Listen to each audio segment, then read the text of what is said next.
Assalamualaikum warahmatullahi wabarakatuh. Presentasi pada hari ini akan disampaikan oleh kelompok 5 dari mata kuliah penelitian kuantitatif. Adapun materi presentasi pada hari ini adalah variabel yang disusun oleh Bagus Irawan, Nur Iza Fauziyah, Ahmad Khairul Roziki, Sri Wahyuni, Muhammad Fauki, Juwaria Santi Agustina, Wuri Handayani, dan juga Ari Suartono. Yang pertama, pengertian variabel.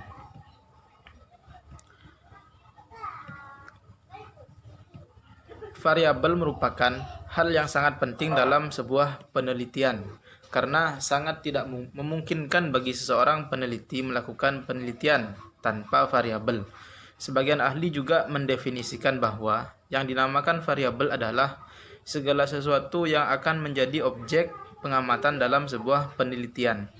Dari dua pengertian di atas, bisa diartikan bahwa variabel penelitian meliputi faktor-faktor yang berperan dalam atau ketika proses penelitian itu terjadi. Berikut merupakan beberapa pengertian tentang variabel. Ada dua pengertian. Yang pertama, variabel adalah segala sesuatu yang akan menjadi objek pengamatan penelitian. Pengertian yang dapat diambil dari definisi tersebut adalah bahwa dalam penelitian terdapat sesuatu yang menjadi sasaran, yaitu variabel. Sehingga variabel merupakan fenomena yang menjadi pusat perhatian penelitian untuk diobservasi atau diukur. Pengertian yang kedua, variabel adalah konsep yang memiliki variasi nilai. Definisi tersebut mengandung makna bahwa sesuatu atau konsep dapat disebut variabel jika konsep tersebut memiliki variabilitas atau dapat dibedakan menjadi beberapa jenis atau kategori. Contoh dari pengertian yang kedua itu seperti umur. Seperti laki-laki dan perempuan itu kan ada bervariasi, umur juga bervariasi, dan juga seperti angka itu bisa disebut variabel karena bervariabilitas. B. Sifat variabel. Variabel juga digolongkan sesuai dengan sifatnya, yaitu menjadi dua. Yang pertama, variabel statis, yaitu jenis variabel yang tetap atau tidak dapat berubah-ubah nilai, keadaan, atau karakteristiknya. Yang kedua yaitu variabel dinamis, yaitu jenis variabel yang berubah-ubah nilainya, keadaan, atau karakteristiknya. Lalu selanjutnya yang C, yaitu urgensi faktual.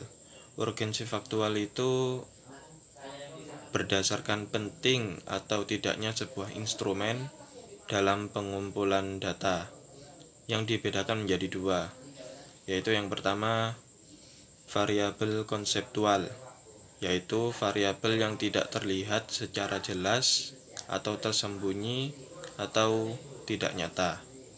Lalu yang kedua, variabel faktual, yaitu variabel yang dapat terlihat secara nyata dan jelas. Nah, yang keempat yaitu skala pengukur. Nah, skala pengukur ini dibagi menjadi 4, yaitu nominal, ordinal, internal, dan rasio. Nah, yang nominal ini adalah variabel yang hanya dapat dikelompokkan terpisah. Contohnya gender, agama, sama wilayah. Yang kedua yaitu ordinal. Nah, ordinal ini variabel yang mempunyai perbedaan tingkatan dan tidak memiliki selisih yang sama. Contohnya yaitu peringkat kelas yang berdasarkan skor. Yang ketiga yaitu internal. Internal ini kebalikan dari ordinal, jadi memiliki selisih yang sama. Nah, contohnya yaitu hasil belajar yang berdasarkan yang dilambangkan huruf A, B, C, dan E. Nah, yang keempat yaitu rasio. Nah, rasio ini mirip seperti internal tetapi bisa dibandingkan. Contohnya itu berat badan. Nah, jadi seseorang yang berat badannya 40 itu bisa dibandingkan dengan seseorang yang berat badannya 80. Ya, yang kedua yaitu penampilan waktu pengukuran. Nah, penampilan waktu pengukuran ini menurut ini itu tuh variabel dibagi menjadi dua, yaitu maksimalis dan tipikalis. Nah, untuk maksimalis ini variabel yang dalam proses pengumpulan datanya itu disertai dengan dorongan kepada responden. Contohnya yaitu prestasi, terus kreativitas, seperti itu. Nah, yang kedua yaitu tentang tipikalis. Nah, tipikalis ini kebalikan dari maksimalis, tetapi tidak memiliki dorongan kepada responden. Contohnya yaitu minat sama kepribadian. Akan melanjutkan penjelasan dari presentator sebelumnya, yaitu tentang hubungan variabel. Istilah variabel memang erat hubungannya dengan penelitian ilmiah dan bermacam-macam arti istilahnya yang sering pula dinyatakan variabel penelitian. Dalam penelitian ilmiah, mencari hubungan antara variabel itu adalah suatu hal yang sangat penting. Misalnya saja hubungan antara variabel bebas yaitu independen atau pengaruh dan variabel terikat yaitu dependen atau terpengaruh. Hubungan antar variabel atau sering dikenal juga hubungan antar dua variabel yaitu variabel bebas dan variabel terikat dengan menggunakan simbol X dan Y, misalnya dikaitkan dengan analisis hubungan kausal atau hubungan sebab akibat. Tetapi menurut Narbuko dan Ahmadi tahun 2005, hubungan antara variabel independen dan variabel dependen itu tidak selalu merupakan hubungan kausal. Lebih ditegaskan lagi bahwa terdapat variabel yang saling berhubungan, tetapi variabel yang satu itu tidak mempengaruhi variabel yang lainnya. Walaupun terdapat anggapan untuk mencampur adukan hubungan dengan pengaruh, namun kecenderungan lebih tercermin kepada variabel pengaruh dan variabel terpengaruh, dan bidang penelitiannya lebih mengarah ke sosial. Usaha untuk mencari hubungan antar variabel sesungguhnya mempunyai tujuan akhir untuk melihat kaitan pengaruh antar variabel-variabel tersebut. Sehingga apabila hubungan variabel merupakan inti penelitian ilmiah. Tentunya perlu untuk diketahui jenis-jenis hubungan antar variabel tersebut. Berikut jenis-jenis hubungan antar variabel menurut Narbuko dan Ahmadi sebagai berikut, yaitu yang pertama, hubungan simetris. Hubungan simetris merupakan hubungan variabel tidak dipengaruhi atau disebabkan oleh variabel yang lain. Ada 4 kategori, yaitu yang A, kedua variabel merupakan indikator dari konsep yang sama. Yang B, kedua variabel merupakan akibat dari suatu faktor yang sama. Yang C, kedua variabel saling berkaitan secara fungsional. Dan yang terakhir, yang D, hubungan yang kebetulan semata-mata. Pada poin B yang nomor 2, yaitu hubungan timbal balik. Hubungan timbal balik ini adalah hubungan di mana satu variabel dapat menjadi sebab dan akibat dari variabel lainnya. Hubungan timbal balik di sini bukanlah hubungan di mana tidak dapat ditentukan variabel yang menjadi sebab dan variabel yang menjadi akibat. Tetapi yang dimaksud di sini adalah apabila ada suatu variabel X mempengaruhi variabel Y, sedangkan pada waktu yang lain variabel Y mempengaruhi variabel X. Selanjutnya yaitu nomor 3, hubungan asimetris. Pada pokoknya, di dalam analisis sosial terdapat di dalam hubungan asimetris ini, di mana satu variabel mempengaruhi variabel yang lainnya.